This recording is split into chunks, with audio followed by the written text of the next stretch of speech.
Thank you, Alex. And I'm here with Kerry Heafner, and we're talking about beautiful, yummy slime molds. What a topic, Just kidding. It kind of sounds like a scary movie there. Yeah, and they can look like one too. Yeah, I know. Gardeners see these things out in their beds and don't know quite what to make of them, but here's what we're talking about. I want to thank our friend Larry Ackman down in South Louisiana for the picture of this really beautiful yellow slime mold. Let's see if we can, there we go. So they can be quite colorful, and they are neat organisms, they really are. And then here's one on turf grass. They're not immune to occupying anywhere there's a lot of organic matter, but here's what they look like on turf grass. Well, there we go. See, just a gray spot. And then this is one of my favorites called stemonitis. It looks kind of fuzzy, but it's the brown patches of fuzz there on the leaves. They are fungus-like organisms. They're not true fungi, but they function like fungi. They do decompose organic matter. They are 100% harmless. They're not going to hurt your plants. They're not going to hurt your beds.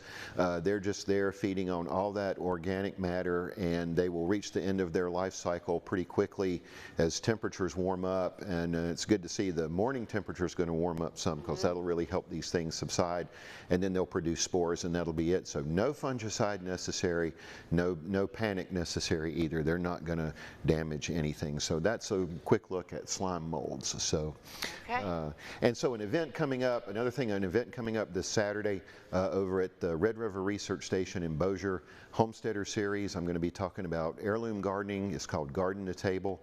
That's going to start at 8 a.m. Admission is $20, but that's over on Research Drive in Bossier City at the Red River Research Station. Very nice. Okay. We got about 30 seconds left. Any other announcements? So it's just good to see the morning time temperatures warming up some. That'll help problems like slime molds, which are not really problems, but something called bacterial leaf spot, which shows up on tomato plants this time of year with cool, wet mornings.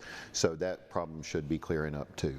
I've been hearing a lot of people talk about growing tomato plants this time of the year. Do you have any tips for the soil? I know some of them are having some problems with worms. They can, and tomatoes are heavy feeders. They like a slightly acidic soil. They love organic matter. The more homemade compost you can give them, or aged manure, they love that. And you have the indeterminate and the determinate varieties to choose from. And you can also call the LSU Ag Center anytime, and absolutely give you some help. Thank you so much, Kerry, for joining us. And up next, we'll join the Boy Scouts. We'll be talking about the Downtown Throwdown this weekend. That's after the break. Stay with us. Trade names are used by the LSU Ag Center for clarity and information purposes only. Neither commercial endorsement of specific products nor a recommendation to the exclusion of similar products is implied.